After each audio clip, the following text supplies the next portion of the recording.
Hello प्यारे बच्चों, हमारे यूट्यूब चैनल स्टडी विथ एमपीराज में आपका स्वागत है।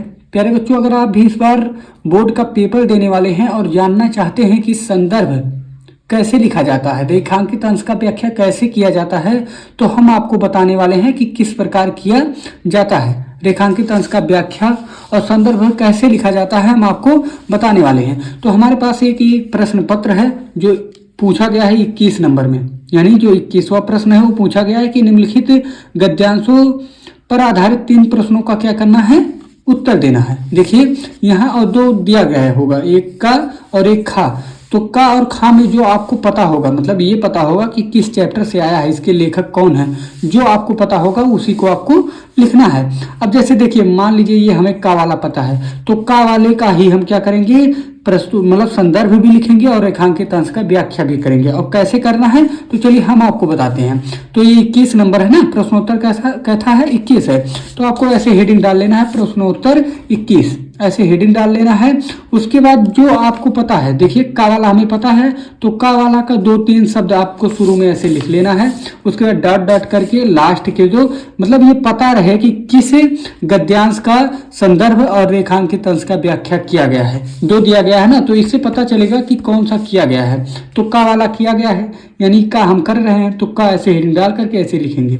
उसके बाद संदर्भ हेडिंग डालेंगे। देखिए प्रश्न पूछ रहा है कि प्रस्तुत अवतरण का संदर्भ लिखिए, रेखांकित अंश का व्याख्या कीजिए, राम और लक्ष्मण के स्वभाव में अंतर। ये आपको 3 प्रश्न पूछा गया। तो जो पहला है संदर्भ लिखने के लिए, तो संदर्भ हेडिंग डालेंगे। उसके बाद लिखेंगे प्रस्तुत गद्यावरण आचार्य रामचंद्र शुक्ल द्वारा लिखित एवं हमारी पाठ्य पुस्तक हिंदी के गद्य खंड में संकलित मित्रता नामक निबंध से अवतरित है। यानी ये बताया जा रहा है कि जो इसके लेखक हैं आचार्य रामचंद्र शुक्ल हैं, और ये किस चैप्टर से लिया गया है, हिंदी के मित्रता नामक निबंध से अवतरित है। ये हो गया आपका क्या, संदर्भ। उसके बाद कह रहा है रेखांकित अंश का व्याख्या कीजिए। तो ये जो रेखांकित किया गया है इसी का हमें क्या करना है, व्याख्या करना है। तो व्याख्या हेडिंग डाल करके उसके बाद हम इसमें लिखेंगे, क्या लिखेंगे कि शुक्ला जी कहते हैं कि सच्चे मित्र के लिए 2 व्यक्तियों के स्वभाव का एक समान होना कोई बड़ी महत्व नहीं रखता है। यदि इसमें महत्व है तो केवल इस बात का कि दोनों व्यक्ति एक दूसरे के कितने सहानुभूति रखते हैं। ये आपको क्या करना है, व्याख्या हेडिंग डाल करके लिखना है। उसके बाद फिर तीसरा देखिए क्या कह रहा है। तीसरा प्रश्न पूछ रहा है कि राम और लक्ष्मण के स्वभाव में क्या अंतर है। तो ये जब आप पढ़ोगे तो आपको पता चलेगा। तो इसी प्रकार इसी की सहायता से आपको क्या करना है, उत्तर देना है। तो देखिए उत्तर हेडिंग डालेंगे। उसके बाद लिखेंगे कि राम धैर्यशाली और शांति स्वभाव के थे, जबकि लक्ष्मण उग्र और उत्तेजित स्वभाव वाले। लेकिन स्वभाव की भिन्नता होने पर भी उनमें प्रगढ़ स्नेह था। स्वभाव क्या था, अलग अलग था, लेकिन जो उनके अंदर प्रेम था बहुत गहरा था, स्नेह जो था बहुत प्रगढ़ था।